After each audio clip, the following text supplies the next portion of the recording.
He came to us from Washington, D.C., where he was chief of secondary schools. He is the son of Haitian immigrants who moved to Long Island, New York in pursuit of a better life, and he understands the challenges and opportunities of learning to navigate in a multicultural society. His degrees are from Kennesaw State University in Georgia, where he majored in French, Vanderbilt University, where he studied secondary education, and the University of Pittsburgh, where he earned a doctorate of educational administration. He was a teacher and principal before moving into administration and has worked in Boston, Pittsburgh, Montgomery County, and Prince George's County in Maryland, and in Nashville, Tennessee. Please welcome Sito Narcisse.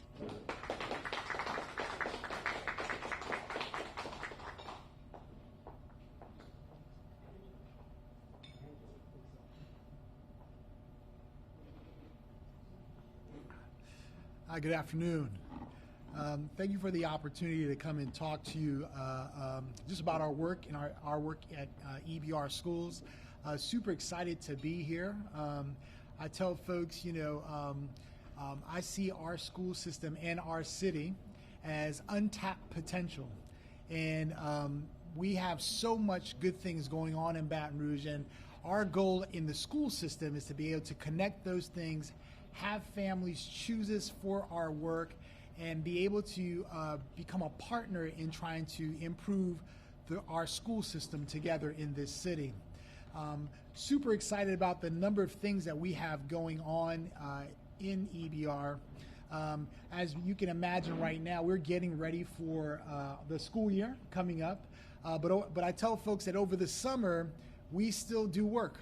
And so this summer we've had about 53 summer camps open.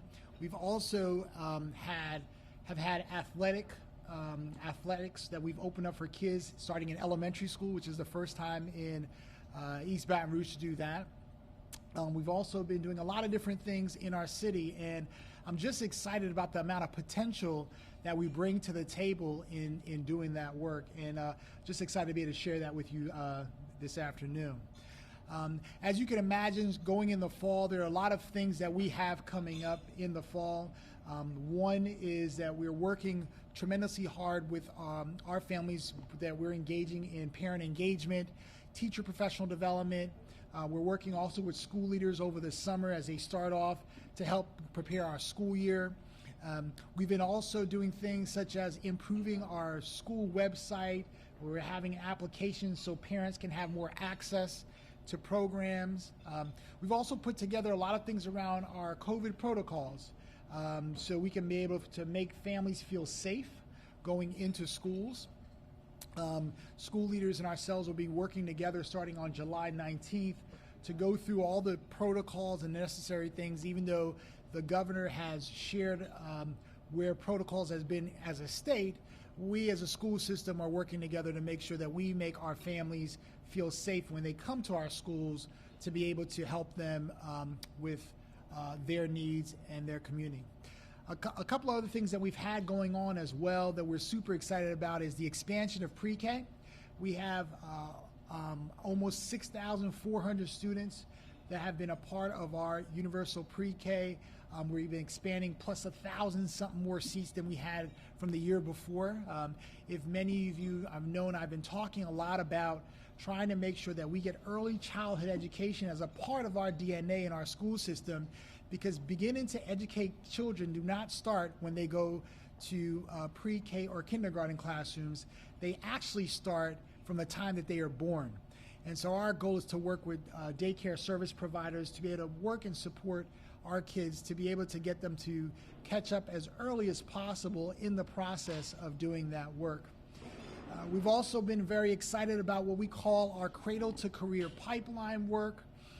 As a part of our Cradle to Career pipeline, we've been working to ensure that we change our system into a more workforce development model approach, where we're going to be working with schools around looking at some of our major industries so children can receive dual enrollment degrees, not only a high school degree, but also an associate's degree and or an industry-based certification.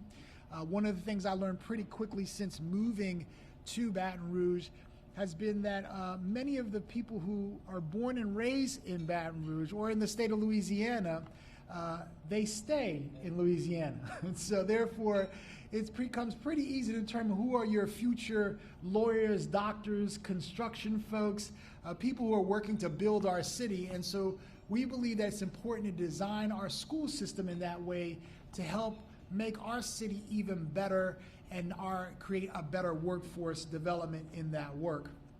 Another big thing that we've been working tremendously on has been a partner with the mayor's office around literacy.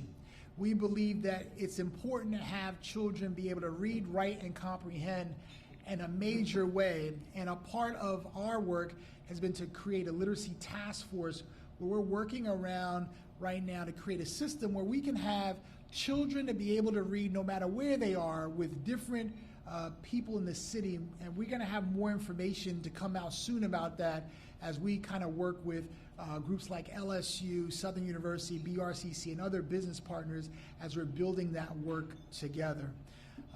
The other thing I would tell you is we're super excited about this coming year. We have large plans around opening up some new schools that are coming up. A part of that opening up new schools is I'm working on right now getting us to open our first visual performing arts school, which will be a 612 in Baton Rouge. And we're going to be making that announcement pretty soon around how we'll be able to get more children working together around the arts and a lot of different things. We've been talking to our great partners at the Arts Council and folks at the Chamber and some of our community partners, trying to work with them to really increase the work that we do and support within our neighborhoods. Because what makes Baton Rouge a strong city is its neighborhoods and its communities. And a part of what I always tell folks is schools are a part of communities. It's not communities are a part of schools. And the stronger we build those communities, the stronger options we'll have for families to choose and to be able to choose schools within our system for quality and choice options. Last but not least, I wanted to share is we really believe it's important that we build out an opportunity for our families and communities to engage, no matter where you are in the city, whether you are in North Baton Rouge, Mid-City, or South Baton Rouge. One of the greatest things I learned from being number 2 of a superintendent is that great superintendents understood that their job was that they had to learn to work with the village. And if you've heard me talk before, I tell folks I may be the superintendent, but it takes a village to do this work.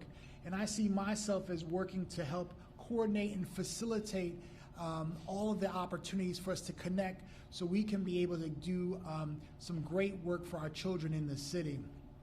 Right now, when you look at the work that we're doing with our out-of-school providers and our community partners, we're really focusing a lot on creating opportunities within neighborhoods so people can go out and be able to engage in a lot of different ways. We've broken our city up into 5 major regions that we've done where we looked at ways that we can differentiate a little bit on providing additional supports on the areas of need. We've also been looking at how we expand our magnet seats across the city and provide an opportunity for us to open up application processes so that can happen across our city. And we're looking at also how we're going to expand gifted seats so we can have more gifted seats open for kids in the city with our partners.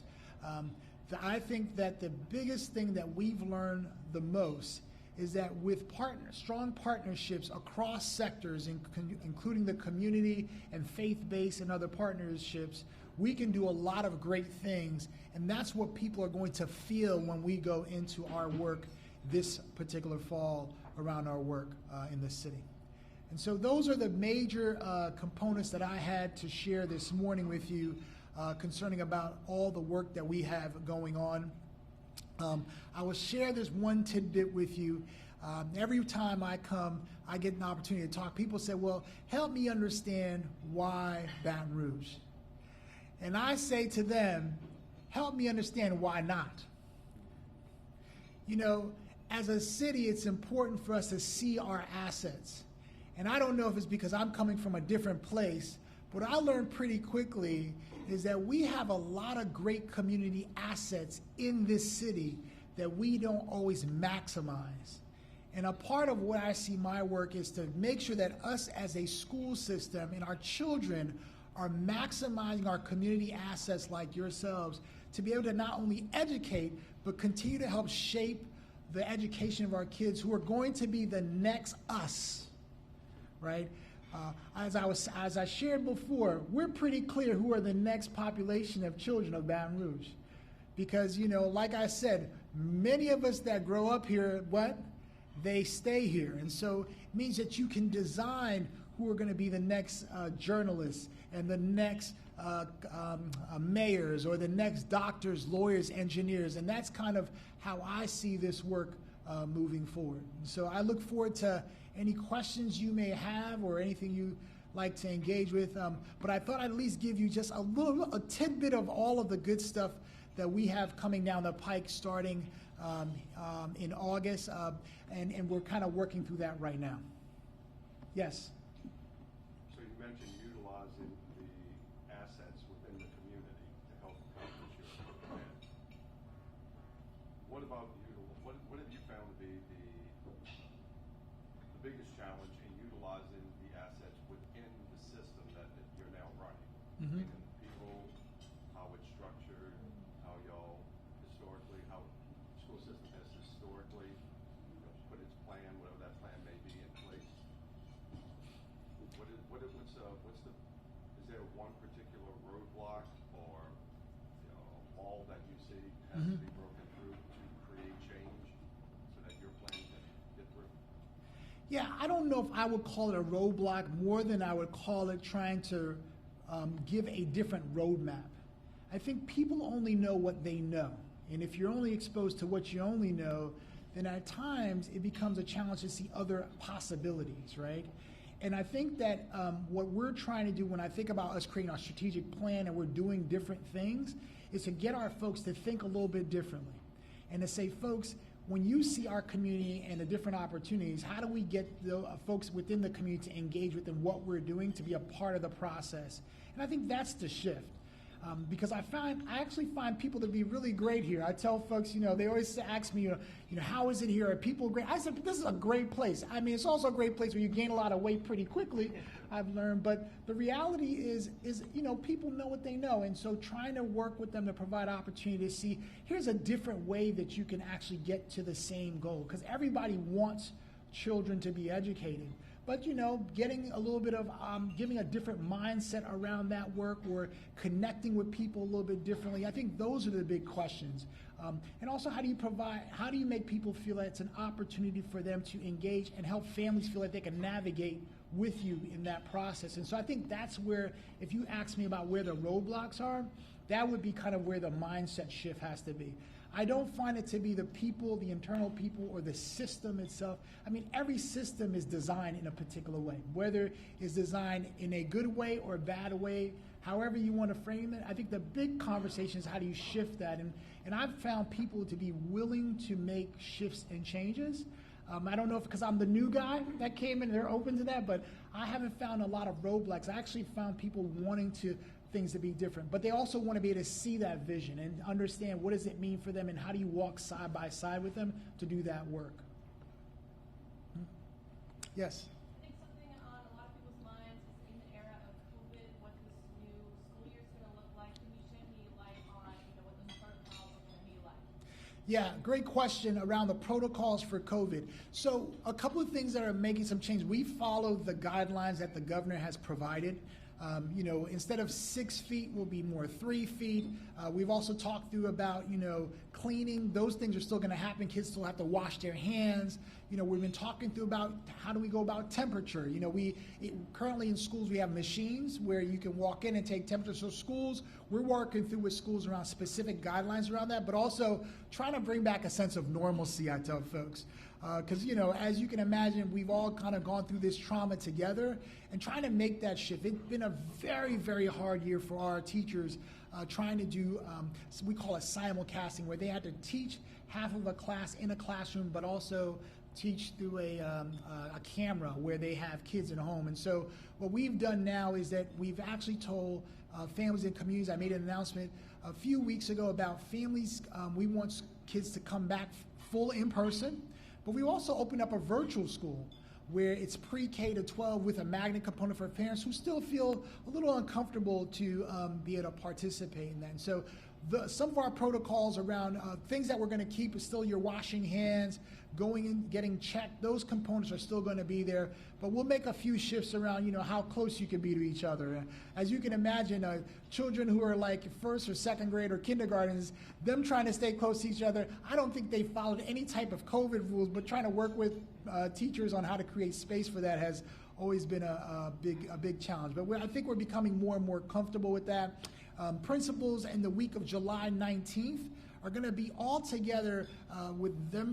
It's be principals with their leadership team, and they're creating an operational handbook, which they're going to be following through around academics and operations to help them through each of the protocols with COVID-19. And we're going to put a few standard things in across schools, but I think we're going to be in a very good place.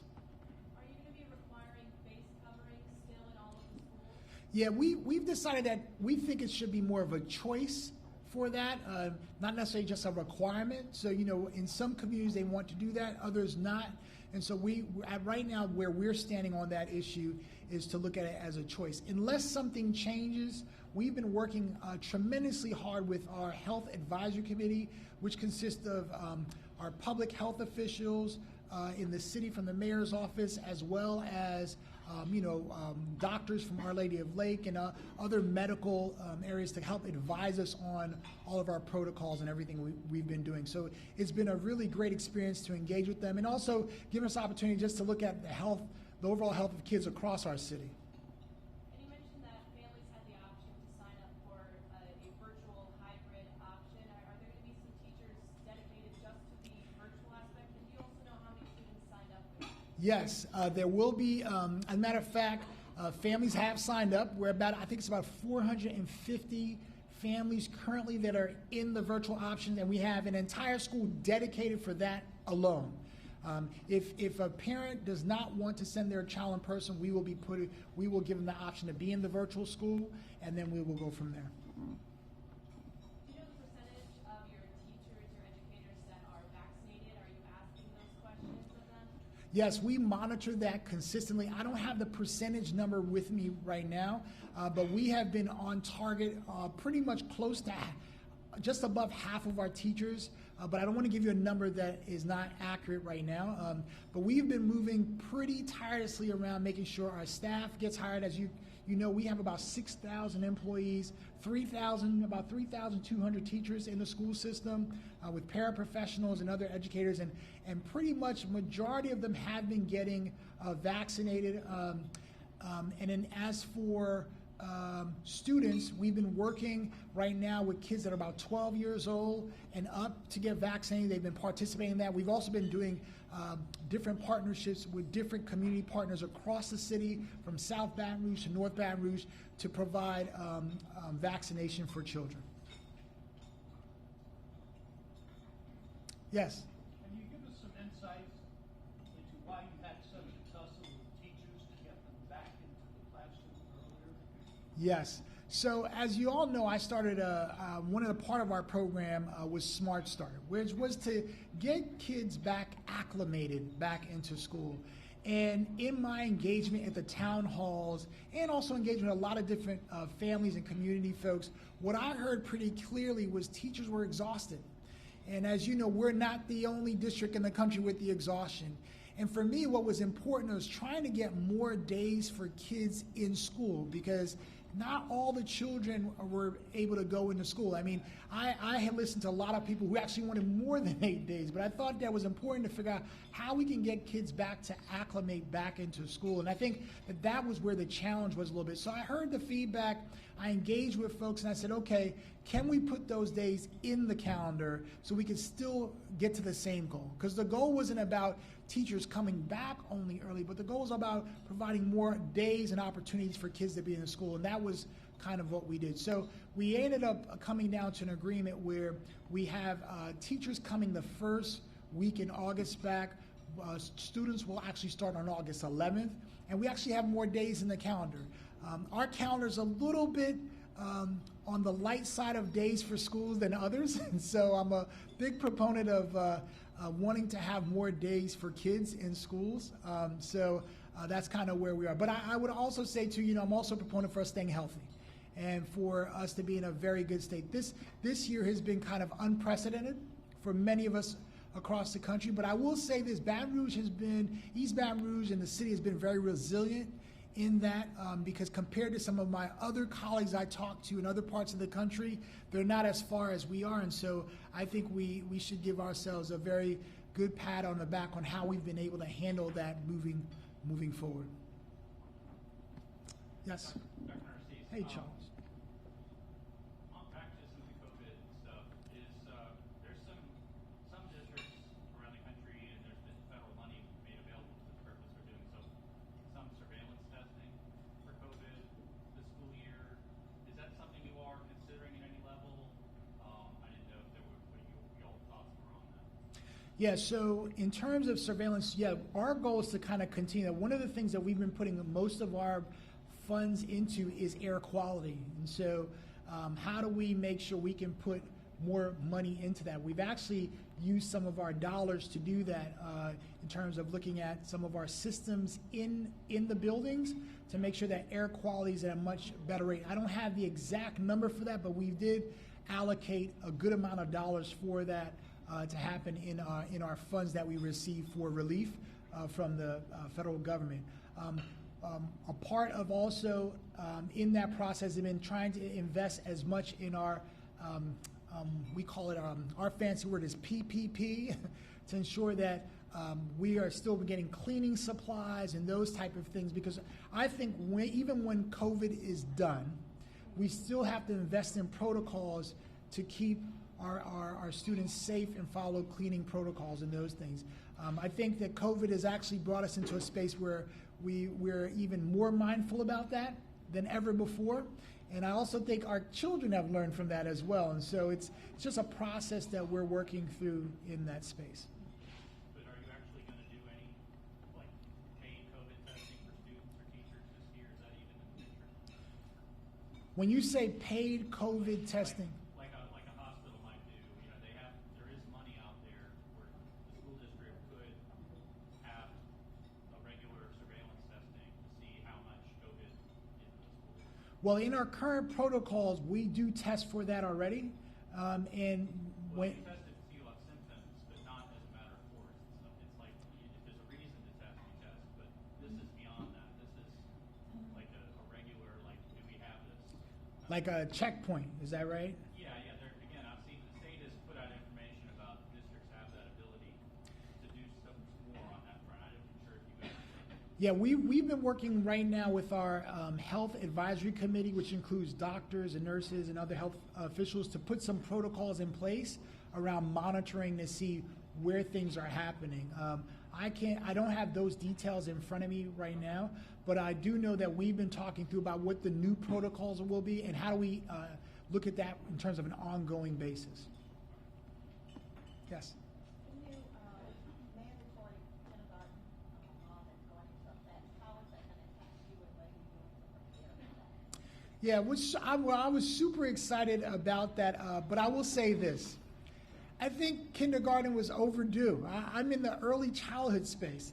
I think that it's important for us to be thinking about kids to go to school as early as possible.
not doing well. And they fall in all those categories, whether it's traditional, charter, whatever category that you put it in. I think the reality for us, when people ask me whether I weighed in or not, my job was to help provide all of the information to the board, and then they have to vote on it. If the law changed, if they said that I had to decide, then it'd be a different conversation, I would say. But what I try to do is help them understand, here's the full context. Since 2018, the district has allowed charters to come in, and they are a great strategy. Charters are no different than magnet programs. I think what I get concerned since I've arrived in Baton Rouge is the separation of different groups, and all the kids are our kids, whether they are in a specialty school, a charter school, a magnet school, whatever you call them, these are all our kids. And I think what's important for me is that we're able to give families the best opportunities to have the best choice that they can make.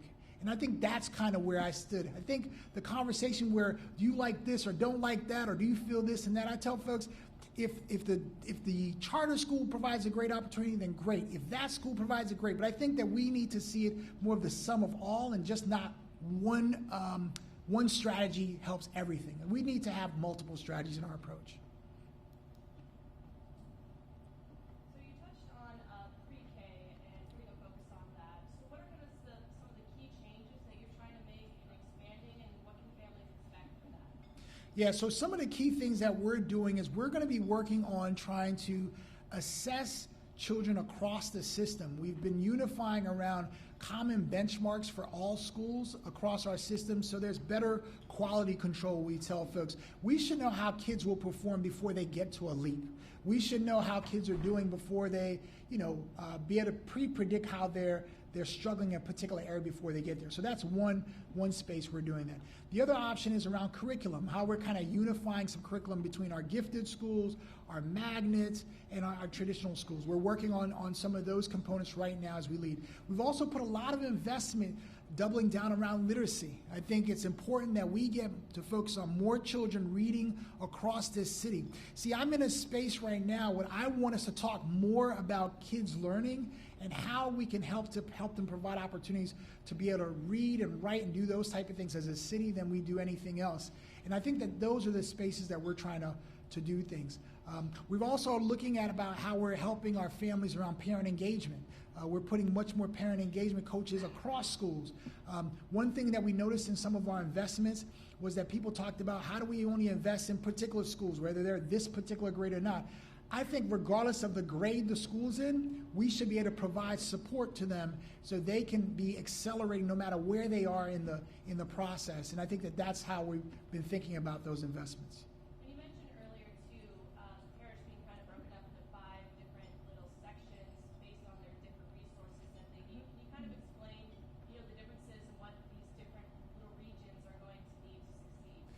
Yeah, so every region in the way that we've broken up, and it's much more of an internal process for us, everyone doesn't need the same thing. I think the way that, at least my understanding since I've arrived in Baton Rouge, we would try to provide everybody with the same sets of resources, whether they need it or not. And I think what we can do and streamline our dollars in a much better way is, if one school needs this or this particular community needs something, then how do we support those sets of schools in that community in one particular way? If another school needs something in another specific way in the community, then how do we help provide that support within that particular way? And I think it's important for us to kind of think through in a much more differentiated manner on providing supports, because schools are at different places at different times. And there's different sets of students that have different needs. I mean, if you walk in, you ask any teacher in East Baton Rouge, they'll tell you they have to differentiate in a classroom. And well, differentiation means providing different sets of needs for different children in different ways to still get them to the marker that they need to get to. And a part of the work I see is for us to be clear about, what does quality mean for us as a school system and as a city. And to me, quality means not just being able to read and write, but children being able to become workforce ready. When I go to sleep at night, I tell folks the thing I care about is that my 2 daughters will have a job. And in that job, they will be successful citizens in providing back to the community that they decide to live in. And I think that that's kind of our approach in this work. Yes? What percentage of the students are in charter schools today, and what's your vision of where that's going in the next 10 years? Yeah, I think so. Right now, we have about the last number I checked, just above 4,000 children in charter schools. Percent. So out of our 41,000 students, we have about 4,000 change. That could be maybe we're less, but maybe about 5-6%. I don't have the actual calculation number, but let me give you the bigger number, right? With all the charters that have been accepted, by 2026, we should have a projected 14,000 students in our school system that will be a charter, that will be a part of our portfolio. 14,000 out of 41,000, because we have schools that have not been opened yet that the board approved. So the board has approved many of those schools already. And so those different providers are going to be coming on board starting next year, the year after that, to open up 3, 4, 5 schools. And so that's kind of where we are. I don't have the actual percentage number for you, but I figure raw data may be a little bit better than just a percentage for you. And I think one other question I think you asked, what was the last question? Where do you think it's going to be 10 years from now? I guess you may have answered that. But Yeah, I mean, that impacts your job significantly. yeah, but I think again, I want to move us out of this conversation about if it's either a sum. I call like like it's either this or that, right? It's a strategy, right? And all of our strategies are important to educate all our kids, right? Our magnet strategy came on to help our kids. Our charter strategy helped to help us with our kids. We're going to have more programs to help with our kids. And I think that we have to be, as a collective city, to be okay with that. And there's nothing wrong with that. But I would tell folks, we have to think broader than just it's either this or that, but how do we provide those options in different ways? What's important for me is that we're all working together, and that we're all making sure that our children are getting what they need, and parents have an opportunity of choice on whatever they decide. And my hope is that we're providing that quality accordingly. Charles? Yeah. So on your early childhood work, especially for this coming school year, I understand the board's going to have some stuff to think about this week. Give us a sneak preview of what you're going to talk to the board about this week, and also kind of how your thinking has evolved on what you want to do as you've been able to see how that works with early childhood. Can you say that one more time? The two parts. One, what's going to be talked about this week with the board? Can you give us kind of a sneak preview? And also, since you've been here, I know you had thoughts about this coming in, but how has your idea about how to do it here evolved as you've been looking at the landscape of Baton? Yeah, so we have a lot of things going on at the board meeting, from investments around literacy to work that we're looking around with our buildings. We have a lot of different set of items. So I think the question you asked me is, how's my mind evolve around this? Well, I understand there were some proposals that came up in April that didn't advance the time, and I'm thinking some of that's going to be coming back about micro centers. Yes. And I didn't know where that stood in terms of what you're planning for this coming school year, but I also want to know just generally how you evolved your thinking. Yeah, so I believe that it's important that we get children educated from 0 to 4, right, before they start. And I think micro centers is just a strategy on how to be able to do that. And for those who don't know, micro centers, where you take an actual provider and you put them in your school and work with them on the academics, because those kids are going into your pre-K4 and kindergarten over time. And so I'm a huge proponent of trying to move that forward. When we brought that proposal before, we decided we had a lot of things that were going into that proposal, which included like attendance zones and tennis lines and those things. What we're going to bring back is specifically around things that deal opening up an opportunity for us to get micro centers in the school. We have to get children in the schools as early as possible, and we have to work with our providers in order for that to happen. How my thinking has evolved, I will continue to tell folks that we are untapped potential. And I think that how we think about schools is a zero-sum game sometimes, depending on who you talk to. And I think that we have to think about our education in a much broader way in order to kind of move that work forward. But we have a lot of work we have to do. I'm very clear about that coming in as a superintendent. We have to really be clear about what are the things that matter. And so in our keys to success, I've been pretty clear, as I've even been aligned with the state superintendent, Dr. Brumley and others, we have to make sure that we get early childhood in. We have to make sure that kids are kindergarten ready. We have to make sure kids can read at the 3rd grade level. If they can't read at the 3rd grade level, they will create prisons for them to go there. And all those things impact. We have to be clear about how we create industry-based certification to build our workforce development. We have to open up dual enrollment programs for kids. There's a lot of potential of things that we have to put in place to happen that we have not been able to fully move the ball forward. And my goal is to really smash the wall wide open and get us to move that work forward. And I don't like to say hope, because I tell people hope is not a strategy. My goal is that, and when we get through this, we will all be okay.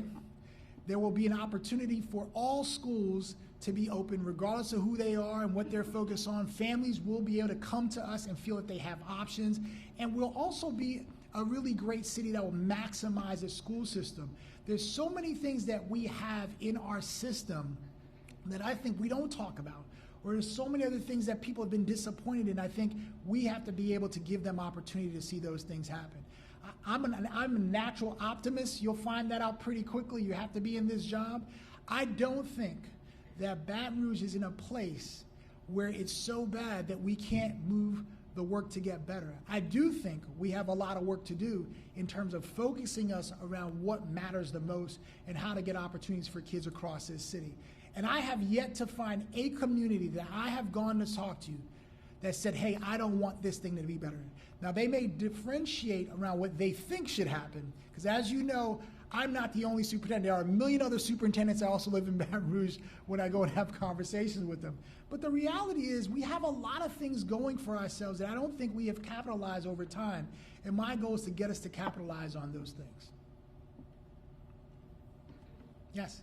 How is teacher recruitment Yeah, we have been working in the last board meeting. We have been trying to do a couple of things. One is create a lot of fairs. We've been talking about providing early contracts to teachers to get them in, and also working closer with a lot of our post-secondary institutions on how do we give opportunities to folks right away. I think we, in my mind, can be as competitive as New Orleans. New Orleans is only about an hour away from here. We can get the same group of teachers that want to come here in those markets. I think it's a matter of us being early. I think it's a matter of us giving opportunity. I think it's also a matter of us trying to pay well, which is another thing we have to do. And so I think, and also incentivize. And I think that all those components are a part of that. We also have to do some growing our own, right? I told you before, Louisiana is one of those states where we know who our future teachers are going to be. They're coming right out of our backyard. So how do we create opportunities to incentivize folks as early as possible?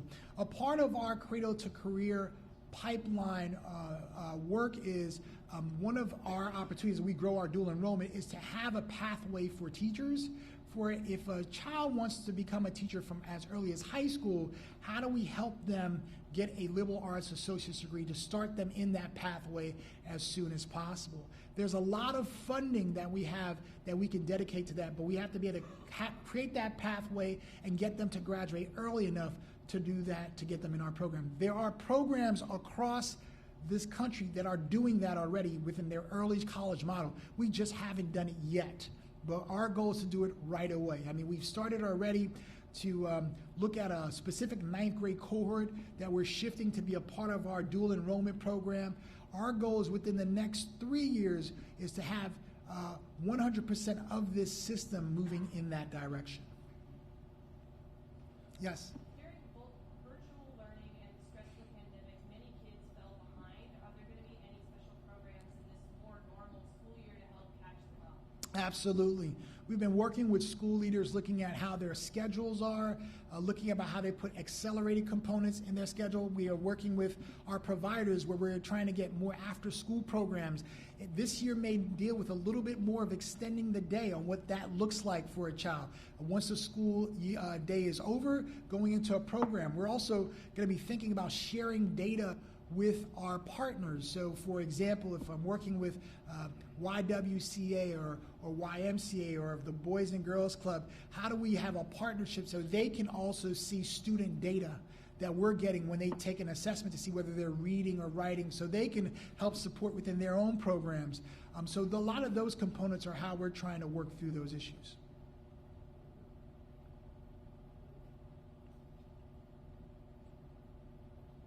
Is there one more question? I actually have one. Yes. How is this going to work? I read the article in the Cabinet this morning. How are you going to fund pre-K in the private child care centers? Are you going to be paying the salaries of teachers, paying the tuition for the children, or both, or how do you do that financially? So right now what we've done is we've allocated dollars to schools to make sure we can put pre-K center for teachers, so we can fund pre-K 4 and those things. When we will also, our goal is to allocate dollars to work with providers. By the way that we deal is by providing them with space. So in our micro center approach, for example, a provider can go in, if they agree to come into our school, that is space that we're creating for them that doesn't cost them, so they can be able to work with us around professional development and those things. And that's kind of how our approach is. In order for us to do universal pre-K across this city, it's about $100+ million in order for us to do that. So our goal is to try to work with state, our local partners, and also see what kind of strategy we can use as a city to help bring that in. But in paying them, you pay for teachers, you pay for lunches. There's a lot of those essentials that you pay for to happen. So that's kind of how we're doing it right now. Yes. This is a companion question to that. Of the 77 child care centers in the area, only 2 had superior ratings. None allegedly had poor.